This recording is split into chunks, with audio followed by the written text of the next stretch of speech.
Hello నమస్తే వణకం సస్యకాల్ ఆదాబ్. Welcome to my channel cookery pots. నేను మీ హారిక. ఇవాళ నేను మీకు పెసరట్టు రెసిపీ వితౌట్ ఉప్మా ఎలా తయారు చేసుకోవాలో టేస్టీగా నా స్టైల్లో చూపిస్తాను పదండి. ఓకేనా?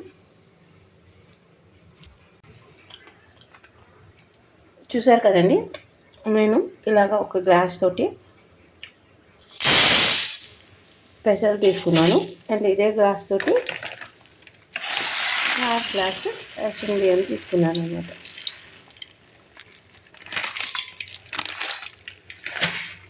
ఓకే, ఈ గ్లాస్ తోటి హాఫ్ గ్లాస్ రేషన్ బియ్యం తీసుకున్నాను. అండ్ ఇందులోనే కొంచెం ఒక చిన్న చిటికెడ మెంతులు వేసుకుంటున్నాను. ఓకేనా? ఇప్పుడు దీన్ని మనము వాటర్ పోసి నానబెట్టుకోవాలి. అండి ఇప్పుడు మనం దీన్ని మునిగేంత వరకు వాటర్ పోసి నానబెట్టుకోవాలి.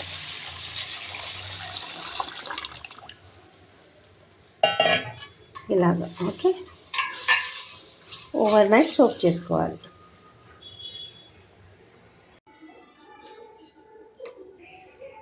ఇప్పుడు ఈ నానబెట్టుకున్న పెసర్లు ఉంది కదండి, ఇవి మనము మిక్సీ జార్లో వేసి మిక్సీ పట్టుకోవాలి. ఇట్లా కొంచెం కొంచెం మిక్సీ జార్లో వేసుకోవాలి. ఒక చిన్న అల్లం ముక్క ఇట్లా స్లైస్ చేసి వేసుకుంటున్నాను. ఇప్పుడు తొందరగా నలుగుతుంది.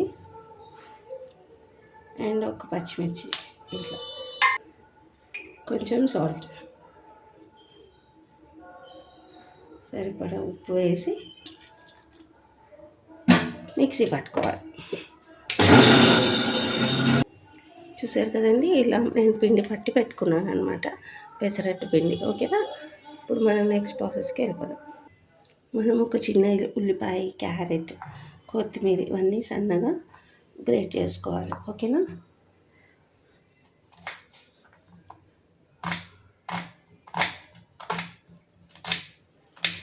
ఇలా ఆనియన్ చాప్ చేసుకొని కొత్తిమీర కూడా ఫైన్గా చాప్ చేసుకోవాలి.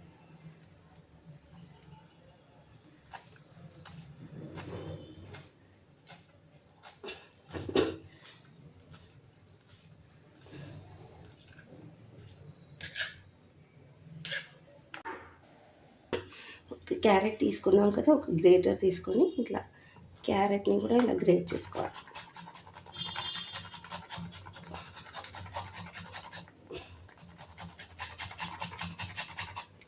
ఇలా గ్రేట్ చేసుకోవాలి. ఇలాగ కొత్తిమీర, క్యారెట్, ఉల్లిపాయలన్నీ చాప్ చేసి పెట్టుకోవాలి.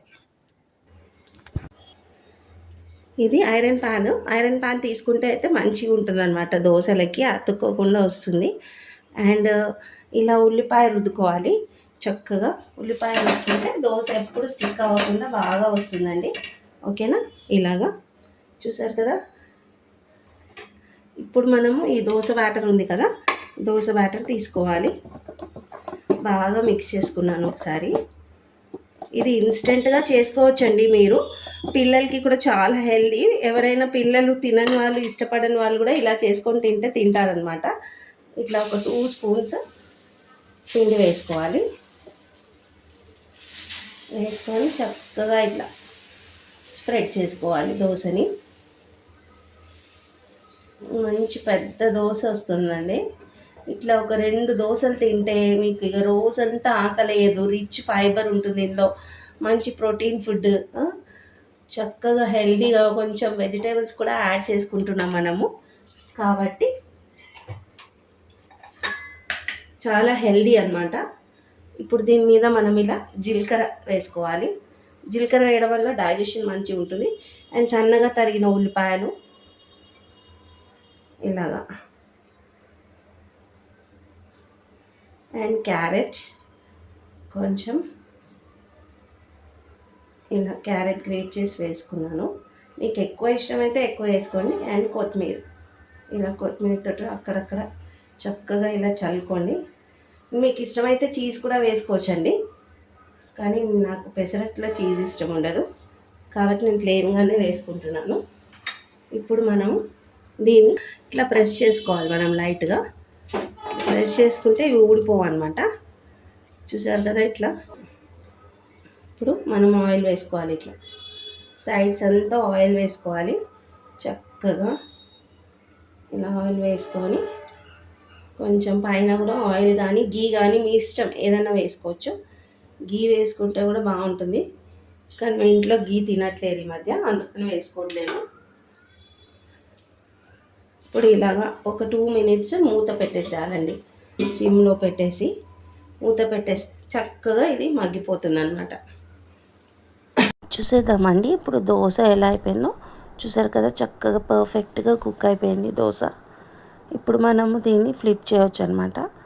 ఇలా మెల్లిగా ఒక సైడ్ నుంచి దోశని అన్ని వైపులా మెల్లిమెల్లిగా సైడ్స్ అన్లాక్ చేసుకుంటూ తిప్పేసుకోవాలన్నమాట. ఓకే, ఇప్పుడు ఈ దోశని నేను ఫోల్డ్ చేసుకున్నానండి.